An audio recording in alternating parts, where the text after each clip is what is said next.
অন্তর্বর্তীকালীন সরকারের দুর্বলতার সুযোগ নিয়ে ধর্ষণ করে তারপর তাকে পরিকল্পিতভাবে হত্যা করা হয়েছে। ধর্ষণ সহ নারী নিপীড়নের এবং নারী নির্যাতনের মুসলিম প্রধান দেশ হিসেবে, সভ্য নাগরিকদের দেশ হিসেবে এবং জাতি ধর্ম নির্বিশেষে সাম্প্রদায়িক সম্প্রীতির এক বাংলাদেশ হিসেবে আমরা সেটাকে কখনোই প্রশ্রয় দিতে প্রস্তুত নই।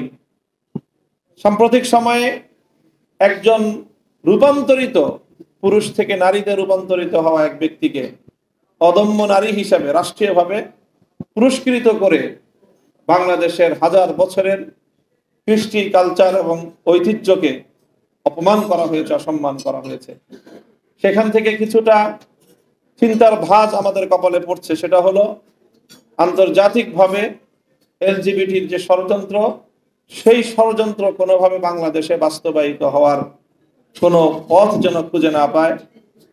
যে আন্তর্জাতিক যে মানবাধিকার সংস্থার অফিস বাংলাদেশে করবার একটা তৎপরতা, এটা আমরা শুনছিলাম। কেন যেন মনে হচ্ছে যে ইতিমধ্যে এর মধ্য দিয়ে সেই তৎপরতা বাংলাদেশে বাস্তবায়িত হওয়ার কোনো পথ তৈরি হচ্ছে কিনা। আমরা আমাদের স্পষ্ট বার্তা দিয়ে দিতে চাই, পৃথিবীর কোনো উন্নত, এমনকি কোনো স্থিতিশীল রাষ্ট্রে এই মানবাধিকার সংস্থার অফিস করবার সুযোগ কেউ দেয়নি। স্বয়ং আমেরিকাও দেয়নি, ভারতও দেয়নি।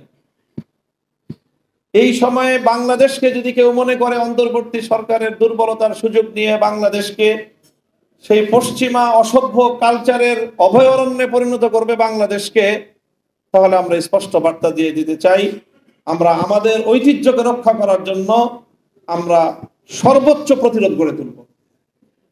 কাজেই বাংলাদেশে এই জাতীয় কোনো কার্যকলাপ যেন অন্তর্বর্তীকালীন সরকারের দুর্বলতার সুযোগ নিয়ে সরকারের ভিতরে ঘাপটি মেরে বসে থাকা বাংলাদেশ বিরোধী কোনো পক্ষ, বাংলাদেশের ইতিহাস ঐতিহ্য বিরোধী কোনো শক্তি, কোনো অপশক্তি যেন এই ধরনের কোনো কার্যকলাপ পরিচালনার সুযোগ না পায়, আমরা স্পষ্ট সতর্ক বার্তা উচ্চারণ করছি। সম্মানিত উপস্থিতি, সেই সাথে গতকাল যেই মর্মান্তিক ঘটনার মধ্য দিয়ে বাংলাদেশে একটি কলঙ্কজনক নজির স্থাপিত হয়েছে, যে একটি ছোট্ট শিশু মাগুরার আসিয়া, তাকে যেভাবে অন্যায়ভাবে নিপীড়ন করে, জুলুম করে, ধর্ষণ করে তারপর তাকে পরিকল্পিতভাবে হত্যা করা হয়েছে, এর জন্য গোটা বাংলাদেশ লজ্জিত এবং বাংলাদেশ স্তম্ভিত। সরকারের পক্ষ থেকে যে প্রতিশ্রুতি ব্যক্ত করা হয়েছে, অনতিবিলম্বে এই অপরাধের প্রকৃত দোষীদেরকে আইনের মাধ্যমে তাদের সর্বোচ্চ শাস্তির ব্যবস্থা নিশ্চিত করতে হবে। সেই সাথে আমরা স্পষ্ট ভাষায় বলতে চাই, এখানে আইনের অনেক ফাঁকফোকর রয়েছে। অনেক গুরুতর অপরাধকে লঘু অপরাধের সাথে একাকার করে এই সকল জায়গাগুলোতে অনেক অনেক ধরনের ফাঁকফোকর তৈরি করা হয়েছে। ম্যারিটারিয়াল রেপ নামে, বৈবাহিক ধর্ষণ নামে এক ধরনের বিষয়কে একই সঙ্গে গুলিয়ে ফেলে ধর্ষণ সহ এই জাতীয় জঘন্যতর অপরাধগুলোকে হালকা এবং এগুলোকে স্বাভাবিক অপরাধ হিসেবে চিহ্নিত করার একটি প্রবণতা প্রচলিত আইনের এই ধারাগুলোর মধ্যে আমরা দেখতে পাই।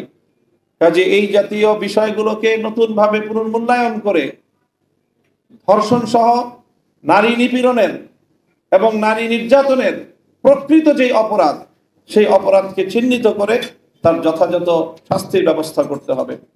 সেই সাথে ধর্ষণের পাশাপাশি জেনা এবং ব্যভিচার, যেই ব্যভিচার ইসলাম যার বিরুদ্ধে